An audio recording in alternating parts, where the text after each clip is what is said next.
আমরা আগের ক্লাসে যেটা পড়েছিলাম যে প্রিসাইনাপটিক নিউরন পোস্টসাইনাপটিক নিউরন সাইনাপস কাকে বলে সেগুলো, যে যেখানে দুটো নিউরন মিট করছে যেটাকে আমি সাইনাপস বলছি, তার আগে সাইনাপসের আগের দিকে সেলটা যেখান থেকে সিগন্যালটা আসছে যে সেন্ড করছে সে প্রিসাইনাপটিক নিউরন, এবং তারপরেরটাকে হচ্ছে পিছন দিকে যে থাকছে মানে হচ্ছে যে রিসিভ করছে সিগন্যাল সে হচ্ছে পোস্টসাইনাপটিক neuron.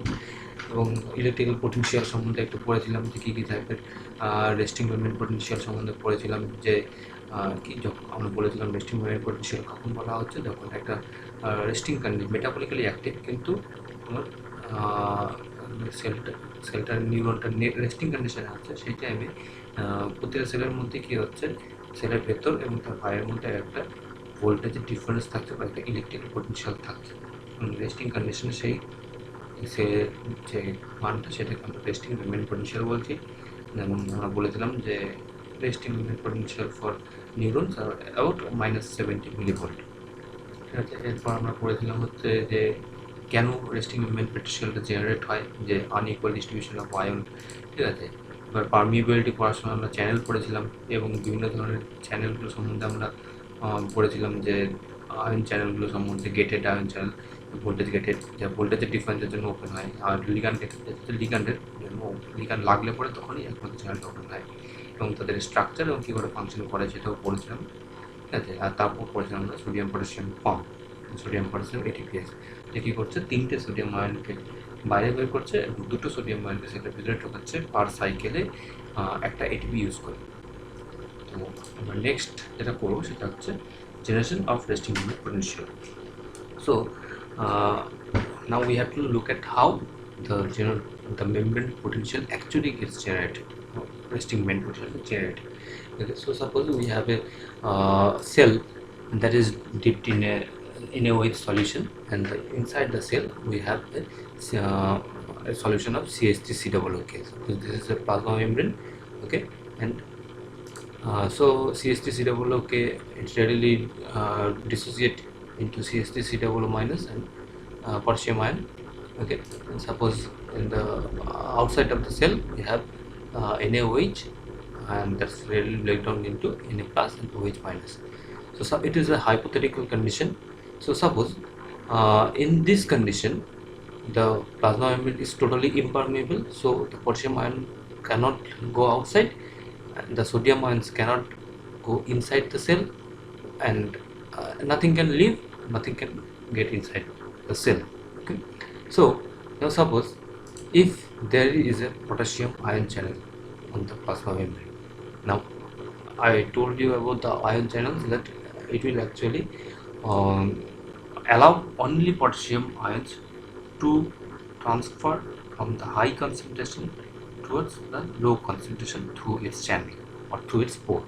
Okay, so if you look at this now, that the concentration of potassium ion inside this cell is very much high and outside it is very low, or there is nothing, no potassium ion. And at the initial stage what will happen, the potassium ions, as the concentration is very much high here, some potassium ion will start move outside of the cell through this channel. তার মানে কি হচ্ছে, এখানে যে potassium আয়নের concentration যেহেতু এখানে বেশি আর বাইরের কোনো সলিউশনের মধ্যে পটাশিয়াম আয়ন ছিলই না, এই জন্য কী হচ্ছে, এবার কনসেন্ট্রেশন গ্রেডিয়েন্ট অনুযায়ী পটাশিয়াম আয়নগুলো বাইরের দিকে বেরোনো শুরু করছে।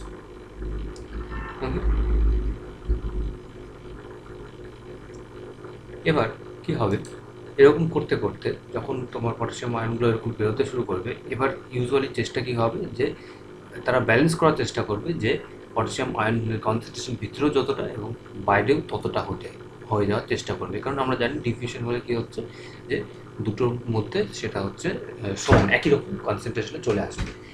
But the problem lies that this is positively charged ion. Okay, at first when there was no potassium ion channel, what happened, that inside of the cell there is positive ion and negative ion that are equal, so there is relatively no electrical potential inside or the outside of the cell. But now what is happening, as the potassium ions are going outside the cell, the inside of the cell is becoming negative and the outside of the cell is becoming positive, because no other ions are getting transported into or outside of the cell. So if the potassium ions leave the cell, what will happen? That the cell will become negative and the outside will become positive. Now what will happen, that as the concentration of the potassium ion increases in the outside, what will happen, a time will reach where the repulsion between the ions that is outside, it will drive the potassium ions into the cell back again. Because what is the reason behind it? The reason is because they are repulsing each other and there is an electrical potential already generated, and it will hinder the potassium ions to flow outward from the cell to outside, and also it will induce the concentration of the potassium ions outside of the cell to in few amount to go back into the cell. তার মানে কি হচ্ছে, যে potassium ion যখনই তোমার concentration বেড়ে যাচ্ছে এবং এখানে ইলেকট্রিক্যাল চার্জ তৈরি হয়ে যাচ্ছে, ভিতরটা নেগেটিভ হয়ে যাচ্ছে, বাইরেটা পজিটিভ হয়ে যাচ্ছে, এবং পটাশিয়াম আয়নগুলো এই চার্জের জন্য আর কি হচ্ছে, আর বাইরে থেকে ভিতর থেকে বাইরে থেকে আসতে পারছে না, এবং একটা টাইমে কি হবে, যে এখানে যখন বাইরে কনসেন্ট্রেশনটা একটু বেশি হয়ে যাবে, তখন আবার তারা কী করবে, ভেতরে চলে যাওয়া শুরু করবে, তারা আবার ভেতরে চলে যাওয়া শুরু করবে। তো এরকম করে কি হচ্ছে, একটা টাইম রিচ করবে যখন কি হচ্ছে, যে এই যে তোমার কনসেন্ট্রেশন গ্রেডিয়েন্টের জন্য যে পটাশিয়াম আয়নগুলো যে বাইরের দিকে যাচ্ছিল, সেটা আর যে ইলেকট্রিক্যাল গ্রেডিয়েন্টের জন্য পটাশিয়াম আয়নগুলো ভিতরে চলে আসার যে রেটটা, সে দুটো একই হয়ে যাবে। তার মানে যে পরিমাণ পটাশিয়াম আয়ন বাইরে বেরোচ্ছিল, সেই পরিমাণ আয়ন আবার ভেতরে ঢুকে যাবে, ঠিক আছে। কিন্তু কিছু পটাশিয়াম আয়ন কিন্তু অবশ্যই বাইরে থাকবে, কারণ যেহেতু কনসেন্ট্রেশনের একটা গ্রেডিয়েন্ট আছে। তো এইভাবে কি হচ্ছে, সেলটার ভিতরে একটা নেগেটিভ চার্জ তৈরি হয়ে যাচ্ছে এবং সেলটার বাইরে একটা পজিটিভ চার্জ তৈরি হয়ে যাচ্ছে, শুধুমাত্র পটাশিয়াম আয়ন ডিপেন্ড করে। তো এইভাবে কি হচ্ছে, actually resting membrane potential generate হয়, এবং এক্ষেত্রে অনেকগুলো আয়ন, আলাদা আলাদা আয়ন এটার একই রোল করে। এটা একটা হাইপোথেটিক্যাল সিচুয়েশন আমরা বললাম, কিন্তু একটা নর্মাল কেসের ক্ষেত্রে কী হচ্ছে, সোডিয়াম আয়ন, এটা হচ্ছে কনসেন্ট্রেশন। সোডিয়াম আয়নগুলো কী হয়, সোডিয়াম আয়নগুলোর আনইকুয়াল ডিস্ট্রিবিউশন হয়, সোডিয়াম আয়নের কনসেন্ট্রেশন ভেতরে খুব কম থাকে এবং সেলের বাইরে খুব বেশি থাকে। আবার উল্টো দিক থেকে দেখা যায় যে পটাশিয়াম আয়নের কনসেন্ট্রেশন ভিতরে খুব বেশি থাকে এবং বাইরের দিকে খুব কম থাকে, ঠিক আছে। আবার ক্লোরিন আয়ন, তারপর হচ্ছে ক্যালসিয়াম আয়ন, সবগুলোই কিন্তু এরকম একটা ডিফারেন্সিয়াল ডিস্ট্রিবিউশন থাকে। তার ফলে কী হচ্ছে, টোটালি গিয়ে একটা রেস্টিং মেমব্রেন পোটেনশিয়াল জেনারেটেড হয়, এবং সেটা nearly -70 millivolt for the neurons. In neurons, the concentration of K plus is much higher inside than outside of the cell, while the reverse is the case for the Na+. এটা আমি বললাম এখন, যে potassium আয়নের concentration সেলের ভেতরে অনেক বেশি হয় দেন দ্য আউটসাইড, আর উল্টোটাও ঠিক, যে তোমার সোডিয়াম আয়ন কনসেন্ট্রেশন সেলের ভেতরে অনেক কম থাকে এবং সেলের বাইরে অনেক বেশি থাকছে, ঠিক আছে।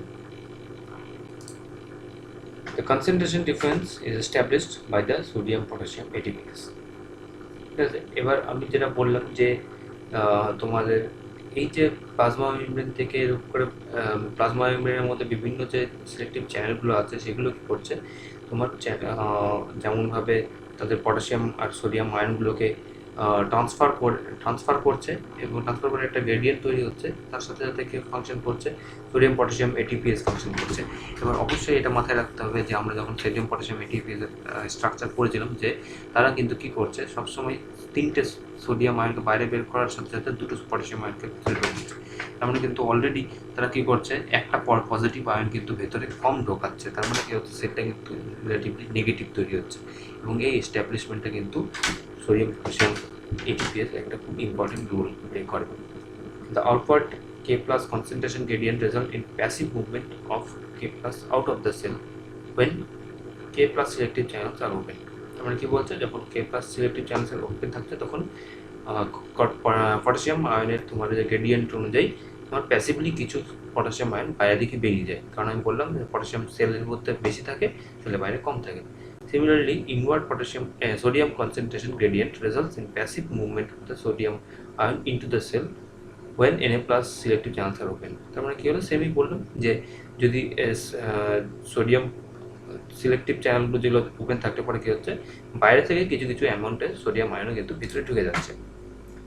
Because there are more open potassium channels than the sodium channels at rest, the membrane permeability for K plus is greater। তার মানে কি হচ্ছে যে পটাশিয়াম চ্যানেল যে মানে ওপেন পটাশিয়াম চ্যানেলের সংখ্যাটা অনেক বেশি হয় সোডিয়াম চ্যানেলের থেকে রেস্টিং কন্ডিশনের ক্ষেত্রে, এবং তার মেমব্রেন পারমিয়েবিলিটি হচ্ছে সেজন্য পটাশিয়ামের অনেক বেশি হয়, এবং তার জন্য কি হচ্ছে the intercellular and extracellular K plus concentration are the prime determinants of the resting membrane potential. তাহলে কি হচ্ছে যে অ্যাকচুয়ালি পটাশিয়াম আয়ন কনসেন্ট্রেশনটাই কিন্তু মেইনলি ডিটারমাইন করছে হচ্ছে যে তোমার রেস্টিং মেমব্রেন পটেনশিয়াল কত হবে কোনো একটা নিউরনের। এবার আমরা যদি আসি যে নার্ভ অ্যাকশন পোটেনশিয়াল, ঠিক আছে, আমরা রেস্টিং মেমব্রেন পোটেনশিয়াল পড়লাম, যেটা হচ্ছে রেস্টিং কন্ডিশনে একটা নিউরনের বা একটা যে কোনো সেলেরই যে ইলেকট্রিক্যাল পোটেনশিয়াল থাকছে সেটাকে আমরা রেস্টিং মেমব্রেন পোটেনশিয়াল বলছি। এবার নার্ভ অ্যাকশন পোটেনশিয়াল মানে কি হচ্ছে, অ্যাকশন পোটেনশিয়াল মানে হচ্ছে এই যে একটা নেগেটিভলি চার্জ রেস্টিং কন্ডিশন ছিল, এই রেস্টিং মেমব্রেন পোটেনশিয়ালটা থেকে যদি সাডেন রিভার্সাল হয়, মানে নেগেটিভ থেকে যদি সেটা পজিটিভে কনভার্টেড হয়ে যায়, তখন সেটাকে আমরা বলছি হচ্ছে অ্যাকশন পোটেনশিয়াল, ঠিক আছে। এবার nerve signals are transmitted by action potentials which are rapid changes in the membrane potential that spread rapidly along the nerve fiber membrane। মানে কি বলছে যে নার্ভ সিগন্যাল যেটা আমরা ট্রান্সমিট করছি সেটা হচ্ছে অ্যাকচুয়ালি ট্রান্সমিট হচ্ছে কিন্তু অ্যাকশন পোটেনশিয়ালের মাধ্যমে। আর কাকে বলা হচ্ছে সেটা হচ্ছে rapid changes in the membrane potential, মানে মেমব্রেন পোটেনশিয়ালের মধ্যে হঠাৎ করে যদি র্যাপিডলি চেঞ্জ হচ্ছে এবং সেই চেঞ্জটা যদি নার্ভ ফাইবারের মেমব্রেনে এক জায়গা থেকে অন্য জায়গায় ট্রান্সফার হচ্ছে। Each action potential begins with a sudden change from the normal resting negative membrane potential to a positive potential and then ends with an almost equally rapid change back to the negative potential। তার মানে কি হচ্ছে যে এই একটা action potential যখন generate হচ্ছে তখন কি হচ্ছে -70 মিলিভোল্ট থেকে সেটা আস্তে আস্তে জিরোর দিকে যাওয়া শুরু করছে এবং জিরো থেকে সেটা আলটিমেটলি পজিটিভ হয়ে যাচ্ছে। তার মানে কি যে নেগেটিভ থেকে সেটা পজিটিভ খুব কম সময়ের মধ্যে কিন্তু এটা রিভার্সাল হয়ে যাচ্ছে এবং আবার খুব তাড়াতাড়ি সেই রিভার্সালটাও আবার তার নর্মাল কন্ডিশনে ব্যাক করে যাচ্ছে। সেটা কি হচ্ছে যে তোমার আবার কি হচ্ছে মেমব্রেনটা প্লাস পজিটিভ থেকে সেটা আস্তে আস্তে আবার নেগেটিভ বা রেস্টিং মেমব্রেন পোটেনশিয়াল থেকে চলে আসছে। Action potentials follow and all or none law. Each depolarization produces either a full action potential because the voltage gated sodium channels open completely at threshold or not at all। ঠিক আছে, এটা আমি একটু পরে discuss করছি। আবার আমি এটাও একবার বলে দিচ্ছি যে অ্যাকশন পোটেনশিয়াল যেটা হয় যে অল অ্যান্ড নন ল ফলো করে। তার মানে কি যদি অ্যাকশন পোটেনশিয়াল জেনারেট হয় তাহলে ডিপোলারাইজেশনটা শুরু হয় এবং সেটা ফুল অ্যাকশন পোটেনশিয়াল জেনারেট করবে, আর যদি না হয় তাহলে তাহলে নার্ভটা কিন্তু ট্রিগার হবেই না। এরকম না যে একটা নার্ভকে অল্প করে ট্রিগার হচ্ছে বা সেটা বেশি করে ট্রিগার হচ্ছে। এই নার্ভ অ্যাকশন পোটেনশিয়াল জেনারেশনটা সেটা কিন্তু ফুল হলে ফুল হবে, না হলে হবে না। এবার আমরা যদি গ্রাফিক্যালি রিপ্রেজেন্ট করি ব্যাপারটাকে, যে আমরা এখানে দেখতে পাচ্ছি যে এটা একটা রেস্টিং সেলের ক্ষেত্রে যে -70 মিলিভোল্ট আমরা বললাম এখান থেকে শুরু হচ্ছে, এটা নর্মাল রেস্টিং কন্ডিশনে ছিল, ঠিক আছে। এবার এখানে যদি কোনো একটা স্টিমুলাস যখনই একটা সেল বা নিউরন পাচ্ছে তখনই কী হচ্ছে যে এই নিউরনটা যখনই কোনো স্টিমুলাস পাচ্ছে তখনই কী হচ্ছে তার মধ্যে কিছু sodium voltage gated sodium ion channel খুলে যাচ্ছে। এবার আমরা অলরেডি বলেছিলাম যে একটা প্লাজমা মেমব্রেন যখন থাকছে তার সোডিয়াম আয়ন কনসেন্ট্রেশন কিন্তু বাইরের দিকে অনেক বেশি থাকছে আর ভেতর দিকে অনেক কম থাকছে, ঠিক আছে। এবার voltage gated sodium ion channel যখনই খুলে যাচ্ছে তখন কী হচ্ছে সোডিয়াম আয়নগুলো ভেতর দিকে শুরু করছে। এবার সেটা যদি মনে করো যদি সিগন্যালটা যেটা আসছিল সেটা খুব একটা মানে ইম্পর্টেন্ট সিগন্যাল বা উইক সিগন্যাল যদি হতো, তাহলে দেখা যায় যে এই যে চেঞ্জটা সেটা একটুখানি চেঞ্জ হলো, এরকম করে চেঞ্জ হয়ে যেহেতু সেখানে খুব বেশি পরিমাণ চেঞ্জ হতে পারলো না, দেখা যায় যে সোডিয়াম আয়নগুলো সেলের মধ্যে ঢুকেছিল সেগুলো কী হয় চারিদিকে ডিফিউজ হয়ে যায় এবং সেটা আলটিমেটলি কোনো অ্যাকশন পোটেনশিয়াল জেনারেট করতে পারে না, ঠিক আছে। তো এরকম করেই দেখা যায় যে এই যে একটা যদি একটা পোটেনশিয়াল আছে এবং যে ক্ষমতাযুক্ত যদি কোনো স্টিমুলাস যদি এসে নিউরনটাকে আঘাত করে বা নিউরনটাকে এক্সাইট করে, তখনই কী হবে, তখন কী হবে যে সোডিয়াম আয়নগুলো, কতগুলো বেশি করে সোডিয়াম আয়ন চ্যানেল খুলে যাবে এবং সোডিয়াম আয়নগুলো কী হবে তোমার সোডিয়াম আয়ন বেশি করে ঢোকে এবং সেটা মেমব্রেনের নিচে কনসেন্ট্রেটেড হয়ে যাবে বা জমা হওয়া শুরু হবে। এবং যখনই জমা শুরু হবে তখনই পার্শ্ববর্তী আরও অনেক সোডিয়াম ভোল্টেজ যেটা সোডিয়াম আয়ন চ্যানেলগুলো খুলবে এবং খুললে পরে দেখা যাবে যে আস্তে আস্তে কী হবে যে দেখা যাবে যে এই যে তোমার মেমব্রেনের যে রেস্টিং মেমব্রেন পোটেনশিয়াল ছিল নেগেটিভ, সেখান থেকে সেটা পজিটিভ হওয়ার দিকে, প্রথমে 0-র দিকে এবং আলটিমেটলি সেটা গিয়ে -30 মিলিভোল্ট অবধি সেটা রিচ করে যেতে পারে। 0 ক্রস করে সেটা +30 মিলিভোল্ট অবধি সেটা রিচ করে। ঠিক আছে, তা এখানে কী হচ্ছে, নেগেটিভ থেকে হট করে সেটা কিন্তু একটা পজিটিভ তোমার ইলেকট্রিক্যাল পোটেনশিয়াল জেনারেট করছে। এই যে যখন তোমার রেস্টিং মেমব্রেন পোটেনশিয়াল থেকে সেটা পজিটিভ হয়ে যাচ্ছে, এই যে ফেজটা হচ্ছে, এই ফেজটাকে আমরা ডিপোলারাইজেশন বলছি, যেখানে কি হচ্ছে বেসিক্যালি সোডিয়াম আয়নের ইনফ্লো হচ্ছে, সোডিয়াম আয়নগুলো ভেতরে ঢুকছে। আমি ছবি দিয়ে আরও ভালো মতো এক্সপ্লেন করবো, এখন বুঝতে না পারলে পরে আবার আমি পরে জিনিসটাকে রিপিট করছি, আরও ভালো মতো বুঝতে পারবে। দেখো তাহলে কী হচ্ছে, আমরা প্রথমে বললাম কী হচ্ছে, যখনই কোনো একটা স্টিমুলাস পাচ্ছে তখনই সেটা কী হচ্ছে যে কিছু আয়ন চ্যানেল খুলছে এবং কিছু আয়ন চ্যানেল খুললে কিছু সোডিয়াম আয়ন ভিতরে ঢুকছে। সেই স্টিমুলাসটা যদি সাফিসিয়েন্ট না হয় তাহলে কী হবে, যতটুকু সোডিয়াম আয়ন ঢুকবে সেটা সাইটোপ্লাজমের মধ্যে ছড়িয়ে যাবে এবং সেটা আর কোনো সোডিয়াম আয়ন চ্যানেলকে খুলতে পারবে না, ফলে কোনো অ্যাকশন পোটেনশিয়াল জেনারেট হবে না। তাহলে নন রোতে এখানে নন হয়ে গেল, যে কী করে, যে যেহেতু বেশি সোডিয়াম আয়ন ঢোকেনি সেজন্য তোমার অ্যাকশন পোটেনশিয়ালটা জেনারেটই হলো না। ঠিক আছে, কিন্তু যদি সেটা সাফিসিয়েন্ট হয় তখন কী হচ্ছে যে এই ডিপোলারাইজেশনটা শুরু হয়ে যাচ্ছে। ঠিক আছে, তো আমরা ইউজুয়ালি দেখি যখনই কোনো একটা নিউরন বা নার্ভ সেল থাকে এবং সেটা একটা particular amount of electrical change হলে পরে তখনই কেবলমাত্র তারপরেই একমাত্র কেবল তারা অ্যাকশন পোটেনশিয়াল জেনারেট করে, না হলে সেটা জেনারেট করে না। সেই যে লেভেলটাকে সেটাকে থ্রেশহোল্ড লেভেল বলা হচ্ছে। সেটা ইউজুয়ালি দেখা যায় সেটা 55 মিলিভোল্টের মতো হয়। ঠিক আছে, -55 মিলিভোল্টের মতো হয়, মানে -70 মিলিভোল্ট থেকে পজিটিভ আয়ন ঢুকে সেটাকে -55 মিলিভোল্ট অবধি পৌঁছতে হবে। যদি সে পৌঁছতে পারে তবেই অ্যাকশন পোটেনশিয়াল জেনারেট হবে এবং জেনারেট হলে সেটা ফুল ফোর্সে জেনারেট হবে। যদি জেনারেটেড না হয় তাহলে সেটা সেখানেই আবার আস্তে আস্তে এরকম করে রেস্টিং মেমব্রেন পোটেনশিয়ালে ফিরে চলে আসবে। ঠিক আছে, এবার তার মানে কী হচ্ছে, যখনই সেটা থ্রেশহোল্ড লেভেল পেরিয়ে গেল তখন প্রচুর পরিমাণে সোডিয়াম আয়ন ঢুকবে এক জায়গায় সেলের মধ্যে এবং আশেপাশের সোডিয়াম আয়ন চ্যানেলগুলো খুলে যাবে, আরও ভোল্টেজ গেটেড আয়ন চ্যানেলগুলো খুলে যাবে, কারণ ভোল্টেজের পরিবর্তন হয়েছে এবং প্রচুর পরিমাণে সোডিয়াম আয়ন ভিতরে ঢুকবে। এবার আগে কী ছিল, বাইরের পজিটিভ ছিল আর ভেতরে নেগেটিভ ছিল। এবার সোডিয়াম আয়ন ঢুকছে মানে কি, পজিটিভলি চার্জ আয়ন ঢুকছে, মানে এটাকে তখন মেমব্রেনের ভিতরে তখন সেটা পজিটিভ হয়ে যাচ্ছে এবং তুলনামূলকভাবে বাইরে নেগেটিভ হয়ে যাচ্ছে, মানে একটা কি রিভার্সাল হচ্ছে, মানে বাইরে পজিটিভ ছিল ভিতরে নেগেটিভ ছিল, তার বদলে এখন বাইরে নেগেটিভ ভিতরে পজিটিভ হয়ে যাচ্ছে তুলনামূলকভাবে। ঠিক আছে, এটাকে ডিপোলারাইজেশন বলা হচ্ছে। এবার যখনই সেটা যেটা +30 মিলিভোল্ট রিচ করে যাচ্ছে, ঠিক আছে, এই রিচ করে যাওয়ার পরে কী হচ্ছে যে সোডিয়াম আয়ন চ্যানেলগুলো তখন ইনঅ্যাক্টিভ হয়ে যাচ্ছে। ঠিক আছে, কারণ সোডিয়াম আয়ন চ্যানেলগুলো খুব বেশিক্ষণ ধরে অ্যাক্টিভ থাকে না, সেটা ইনঅ্যাক্টিভ কন্ডিশনে চলে যাচ্ছে। যখন ইনঅ্যাক্টিভ কন্ডিশনে চলে যাচ্ছে ঠিক সেই মুহূর্তে কী হচ্ছে যে আমরা বলেছিলাম পটাশিয়াম আয়ন চ্যানেল যেগুলো থাকে, সেই পটাশিয়াম আয়ন চ্যানেলগুলো এবার K+ কনসেন্ট্রেশন কী হচ্ছে, সেলের মধ্যে অনেক বেশি পটাশিয়াম আয়ন চ্যানেলগুলো খুলে যাচ্ছে, ভোল্টেজ রেটেড পটাশিয়াম আয়ন চ্যানেলগুলো খুলে যাচ্ছে, এর ফলে পটাশিয়াম আয়নগুলো এবার বাইরে বেরোনো শুরু করছে। এবার দেখো এটা অলরেডি এখানে কিন্তু সেলের ভেতরটা কিন্তু পজিটিভ হয়ে গেছিলো এই জায়গায় গিয়ে। ঠিক আছে, এবার যখনই এই যে পটাশিয়াম আয়ন চ্যানেলগুলো খুলে যাচ্ছে তখন কী হচ্ছে, পটাশিয়াম বাইরে বেরিয়ে যাচ্ছে, মানে কী হচ্ছে আবার পজিটিভ আয়ন বাইরে বেরিয়ে যাচ্ছে। এরকম করে কী হচ্ছে, যেহেতু পটাশিয়াম আয়নগুলো বাইরের দিকে এরকম করে বেরিয়ে যাচ্ছে, তার ফলে কী হচ্ছে যে সেলটা আবার ধীরে ধীরে নেগেটিভ হয়ে, প্রথমে 0 থেকে আস্তে আস্তে নেগেটিভ হয়ে যাচ্ছে। ঠিক আছে, এই যে ফেজটা যখন এরকম করে পটাশিয়াম আয়নগুলো খুলে যাচ্ছে, পটাশিয়াম আয়ন চ্যানেলগুলো খুলে পটাশিয়ামগুলো সেলে বাইরে বেরিয়ে যাচ্ছে, সেই ফেজটাকে আমরা বলতে হচ্ছে রিপোলারাইজেশন। সেই সময় কী হচ্ছে, পটাশিয়ামের আউটফ্লো হচ্ছে। ঠিক আছে, সেটাকে রিপোলারাইজেশন বলা হচ্ছে।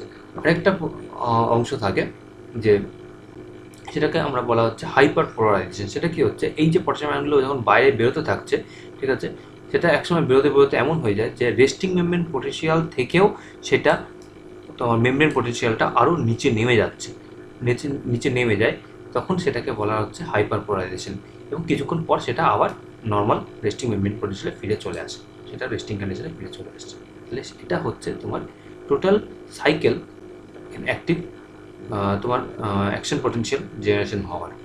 ঠিক আছে, আচ্ছা আমি এটা একটু মুছে ফেলার চেষ্টা করি। বাবা এটা তো মুছে না কেন, ইরেজ অপশন দিচ্ছে না।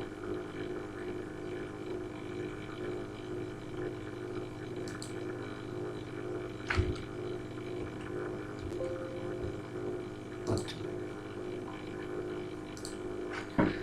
তো এবার আমরা কি দেখলাম যে রেস্টিং মুভমেন্ট পোটেনশিয়াল যে ছিল সেখান থেকে স্টিমুলাস লাগলো, স্টিমুলাস এলো, স্টিমুলাস এসে opening of voltage gated sodium ion channel, stimulus পাওয়ার ফলে সোডিয়াম আয়ন চ্যানেলও খুলছে। থ্রেশহোল্ড যদি রিচ করে যায়, থ্রেশহোল্ড রিচ করলে পরে কী হচ্ছে, র্যাপিড ডিপোলারাইজেশন হচ্ছে। তাহলে এই ফেজটাকে আমরা ডিপোলারাইজেশন বলছি, যখন সোডিয়াম আয়ন ইনফ্লো হচ্ছে, ঠিক আছে, এবং তার ফলে সেলের ভেতরটা পজিটিভলি চার্জ হয়ে যাচ্ছে, এটা আমি বললাম একটুখানি। এরপরে কী হচ্ছে, আবার রিপোলারাইজেশন ফেজ হচ্ছে, সেখানে সোডিয়াম আয়ন চ্যানেলগুলো বন্ধ হয়ে যাচ্ছে, তার বদলে এবার পটাশিয়াম আয়ন চ্যানেলগুলো খুলে যাচ্ছে। এবার পটাশিয়াম আয়ন চ্যানেল, পটাশিয়ামের কনসেন্ট্রেশন সেলের ভেতরে বেশি, বাইরে কম, সেজন্য কী হচ্ছে, পটাশিয়ামগুলো বাইরে থেকে বেরোচ্ছে, মানে পজিটিভ আয়ন এবার ভেতর থেকে বাইরে দিকে বেরিয়ে যাচ্ছে, ফলে আস্তে আস্তে সেটা আবার নেগেটিভ হওয়া শুরু করছে। ঠিক আছে, তাহলে এটাকে রিপোলারাইজেশন ফেজ বলা হচ্ছে। এরপর কী হচ্ছে, এই যে জিনিসটা হতে হতে আলটিমেটলি সেটা এক টাইমে গিয়ে রেস্টিং মুভমেন্ট পোটেনশিয়াল থেকেও আরও নেগেটিভ হয়ে যায়, সেই অংশটাকে আমরা বলছি হাইপার পোলারাইজেশন, এবং সেখান থেকে আবার সেটা রেস্টিং মুভমেন্ট পোটেনশিয়ালে ফেরত চলে আসছে। তাহলে কী হচ্ছে, স্টিমুলাস যদি সবার প্রথমে যখন একটা স্টিমুলাস আসছে তখন কিছু সোডিয়াম আয়ন চ্যানেলস খুলে যাচ্ছে, সোডিয়াম আয়ন চ্যানেল যখন কিছু খুলছে তখন কী হচ্ছে, যদি if stimulus is not sufficient, sodium ion যেগুলো ডিফিউজ করে ভিতরে আসছিল সাইটোপ্লাজমে সেগুলো আর কোনো চ্যানেলকে খুলতে পারে না। এর ফলে কী হচ্ছে, not sufficient stimulus, sodium ion accumulate করছে না তোমার মেমব্রেনের তলায়, সেজন্য অ্যাকশন পটেনশিয়াল জেনারেট হচ্ছে না। কিন্তু স্টিমুলাসটা যদি সাফিসিয়েন্ট হয়, ঠিক আছে, তখন কী হচ্ছে, sodium ion accumulates under the membrane causing more voltage gated sodium ion channels to open up. আচ্ছা এখানে এটা একটু ভুল আছে, এটা স্টিমুলাস সাফিসিয়েন্ট হবে, ঠিক আছে, sufficient. If the stimulus is sufficient, sodium ion accumulates under the membrane causing more voltage gated sodium ion channels to open up। ঠিক আছে, তাহলে ওপেন যখনই হয়ে যাচ্ছে সোডিয়াম আয়ন চ্যানেলগুলো, তখন কি হচ্ছে, এরপরে থ্রেশহোল্ড লেভেল অবধি পৌঁছে যাচ্ছে, কারণ অনেকগুলো সোডিয়াম আয়ন চ্যানেল খুলেছে এবং প্রচুর পরিমাণে সোডিয়াম আয়ন ভিতরে ঢুকে গেছে। যখনই থ্রেশহোল্ডটা রিচ করছে তখনই কী হচ্ছে, আরও বেশি করে সোডিয়াম আয়ন চ্যানেল ওপেন হতে থাকছে এবং র্যাপিড ইনফ্লাক্স হচ্ছে তোমার সোডিয়াম আয়নের সেলের ভিতরে, এবং সেটা অ্যাকশন পটেনশিয়ালকে জেনারেট করছে। ঠিক আছে, এবার সোডিয়াম আয়ন চ্যানেল যখনই সেটা আবার +30 মিলিভোল্ট অবধি রিচ করে যাচ্ছে, সোডিয়াম আয়ন চ্যানেল তখন ইনঅ্যাক্টিভেটেড হয়ে যাচ্ছে, কারণ হচ্ছে সোডিয়াম আয়ন চ্যানেলগুলো বেশিক্ষণ অ্যাক্টিভ কন্ডিশনে থাকলে সেটা ইনঅ্যাক্টিভ কন্ডিশনে চলে যাচ্ছে। সে সময় কী হচ্ছে, সেটা নন রিফ্র্যাক্টিভ হয়ে কোনো রকম রিয়াকশন দেবে না, তখন তুমি ওকে স্টিমুলাস দিলে পরেও সে কিন্তু কোনো রিয়াকশন দেবে না, মানে চ্যানেলটা আর কিছুতেই ওপেন হয় না। এবার কী হচ্ছে, ঠিক সেই সময় কী হচ্ছে, পটাশিয়াম আয়ন চ্যানেলগুলো ওপেন হয়ে যাচ্ছে। এবার পটাশিয়াম কনসেন্ট্রেশন সেলের ভেতরে বেশি এবং বাইরে কম, তার জন্য কী হচ্ছে, পটাশিয়াম আয়নগুলো বাইরে চলে যাওয়া শুরু করছে, এবং সেই ফেজটাকে আমরা বলছি হচ্ছে repolarisation phase. Now ion exchange leads turn inside of the cell more negative than the resting potential. It is called as hyperpolarization. তার মানে কি হচ্ছে, এই যে আয়ন এক্সচেঞ্জগুলো যে হচ্ছিল হতে হতে কী হয়, একটা টাইমে যে রেস্টিং মুভমেন্ট পোটেনশিয়াল থেকেও সেটা আরও নেগেটিভ নেমে যাচ্ছে, যখন পোটেনশিয়ালটা মেমব্রেন পোটেনশিয়ালটা, তখন সেটাকে আমরা বলছি হচ্ছে hyperpolarisation. Ultimately resting movement potential আবার সে রিচ করে যাচ্ছে। আচ্ছা